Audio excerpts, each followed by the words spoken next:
The day I caught my fiance cheating 2 days before our wedding. So, I've recounted this story a few times on Reddit, but I felt this subreddit would be the best way to get it out of my system. For context, I'm now 31M, but this occurred in 2014, when I was 26 and my ex-fiance was 25F. Let's call her Barb. We met in college and dated for 3 years before being engaged, with a wedding date set by the 4th year. Our parents are not well off financially, and she was in graduate school, so the financial duty fell on me, which totaled $20,000 and was paid in full 4 days before the wedding. We had our standard mid-20s relationship troubles leading up to that horror of an evening, with spells of poor communication, heavy drinking on weekends, and the odd quarrel over petty matters. Aside from that, we had a terrific relationship and spent a lot of time together figuring out life after college and plan for the future. As I previously indicated, the wedding and reception venue processed my check 4 days before the wedding, despite the fact that the contract specified that it was non-refundable. Over 120 guests had been confirmed, including a few dozen from out of state. Tuxes and bridesmaid gowns had been measured and paid for, and everything was coming together. Now, before I continue meandering, let's get to the inevitable events that you're all interested in. The night in question was a Friday evening at our new apartment, which we'd moved into a few weeks before, and we'd invited around a dozen people over to pre-game before hitting the town's pubs. My buddy, whom I've known since kindergarten, we'll call him Ricky, was among this bunch of buddies. Barb and I had spent a lot of time with Ricky over the past 3 years, and he was undoubtedly one of her favorite of my friends, which is always great when you're so gets along with individuals in your social circle. The night began at a neighborhood nightclub that allowed buyout, so by the time we left, a 1/5 of Jameson and a third rack of Ewingling had been consumed, and everyone was intoxicated. The next 3 hours were spent moving between 2-3 bars, resulting in the whole group devolving into a drunken, aggressive mess. Most everyone went home when the bars closed, save for me, Barb, Ricky, and another couple who returned to our flat for a nightcap. Once back at our residence, the pair barely stayed for about 20 minutes before calling it quits and heading home, leaving me with Barb and freaking Ricky. Earlier in the evening in the bar, I spotted Barb checking her phone more often than normal and Ricky checking his phone after she had locked the screen. I nearly put 2 and 2 together. But why would I be concerned about them plotting anything nefarious 2 days before I was going to marry this girl? Back to my place, I was reasonably sober and observed that all of the liquor was gone, so I was thinking of picking up a couple of six-packs from a nearby establishment that remains up until 3 a.m. Barb and Ricky were clearly on the booze and had tanked, but there was no reason to assume anything shady would happen if I left for 20 minutes. When I was in my vehicle, about to leave my apartment complex, I had a horrible sensation in my stomach that something wasn't right, which really terrified me out. So I contacted my closest friend, and he agreed to be picked up and accompany me on the beer run and back to the flat. We strolled up to the sliding glass door that led to my living room, which featured a couch to the immediate right. After getting some Bud Headies and coming home, we opened the door, took 2 steps inside, and my ex-fiancé was totally mounted on Mr. Ricky tonsil deep inside each other's throats. The remarkable thing about the circumstance was that neither of them seemed to realize that my friend and I were just 10 feet away, observing their intoxicated antics. I lost it after 7-10 seconds of trying to absorb the present scenario, dropped the liquor, shoved her backward off Ricky totally, and landed too hard right to Ricky's eye and cheek while he was still flat on his back with the most horrified expression on his face. To put things in perspective, I am 6', 220 pounds and have always played hockey. He is 5'6", 140 pounds and a runner. Ricky began snoring. I had never idea this was a thing. Immediately after my fist attack and was sleeping for at least 5 minutes while I was losing my mind over the issue. I phoned her parents around 10 times without thinking till they woke up and insisted they come take up their unfaithful daughter right now. Their home was just 5 minutes down the road, so they came in quickly after I was berating Barb for her heinous, nasty choice.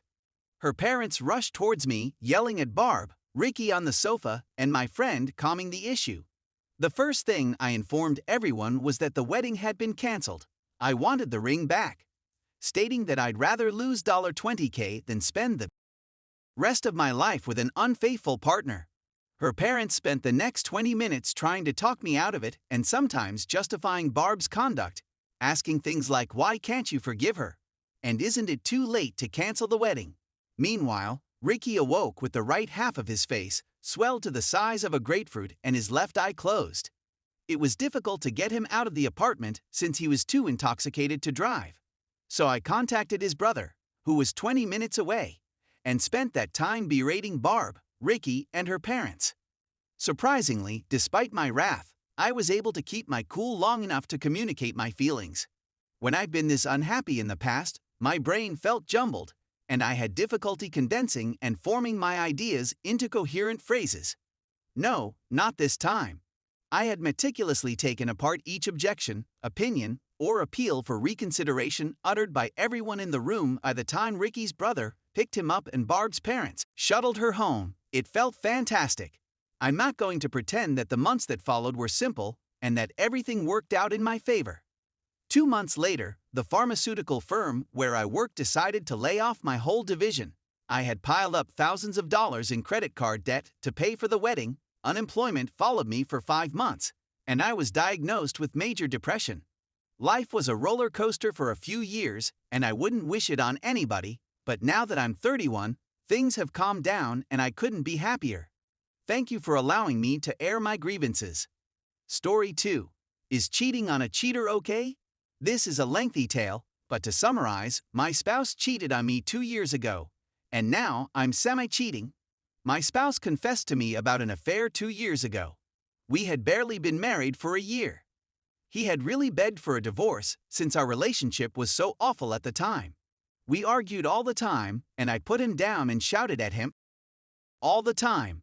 It was unquestionably a poisonous connection. He requested a divorce, and I begged with him to give it another go and I'd change. And I did, in fact, alter dramatically. He even admits that he was taken aback by how fast I changed my demeanor. But it seemed like it was too late. My husband had had enough of me and was having with another lady at work. It lasted about a week, and when he came clean, I read all of their communications. We traveled to Hawaii together before he told me since it was a vacation we had planned a while ago. It was almost as though we were on our honeymoon. I had no idea he cheated at this point. We didn't argue once throughout the vacation, which was a great accomplishment for us, and we fell back in love with one another. We had the finest vacation ever, and when we returned, he broke up with the lady.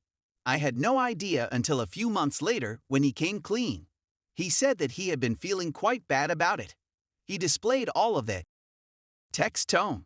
He even invited the woman to FaceTime, who was also cheating on her partner. She had no clue I was there, but I came on and said hi and asked her a number of questions. She apologized, and I told him I forgave her since it was really my husband's responsibility for behaving that way, and he agreed. He then admonished her in front of me, over FaceTime, not to contact him again, and that what they did was terrible. My spouse said it was his fault, and that he had been suffering from despair and tremendous anxieties. He asked if I wanted to go to therapy with him, and I agreed. We went to couples counseling, and it was quite beneficial. Don't get me wrong, it was challenging, but we learned so much about ourselves and each other, and grew extremely sympathetic toward one another. After almost a year of couples counseling, we were quite strong. I'm not going to lie, I even put my husband to the test by claiming to be a colleague with a new phone and texting him that she wanted to have with him and miss him. He gave me the text right away, apologized, and asked what I wanted to do. Of course, I admitted that it was my fault, and honestly, I felt horrible since he ended up having a panic attack, which was my fault. Yes, my husband made a mistake, but he has shown to me that he is a decent guy and has developed as a result of it. I'm really quite proud of him since he tried suicide after I found out because he was so wounded. But now he's doing so much better and putting in so much effort during treatment. Now, a year later, I'm beginning to stray for no apparent cause. My spouse has been taking care of me non-stop since I was diagnosed with a chronic pain problem. He attends all of my doctor's visits, makes all of my appointments, advocates for me, and has held my hand the whole time I've been in agony. He is now also assisting in the care of my parents. I met someone lately on Ashley Madison. I believe it is related to my melancholy since my chronic pain is excruciating and I feel so lonely throughout the day. My spouse is required to work since I am on unpaid leave. He's been cooking meals and doing all of the housekeeping, yet I think they make me feel lonely at times for no reason. I've been texting, and with a man I met on AM. I think it's very innocuous and lets me feel like a regular person without the condition, but I feel terrible when I watch my spouse working so hard. Is this harmful or innocuous? The man continues requesting to meet, and I have a lot of fun conversing with him. I don't intend to have real with him, but I love chatting to him and have emotional sentiments for him. I'm troubled because I feel like ever since my spouse strayed, I've had this thought that if I ever want to completely love him again, I have to cheat as well. Has anybody have a similar experience? Any suggestions? Thank you for taking the time to read this lengthy content.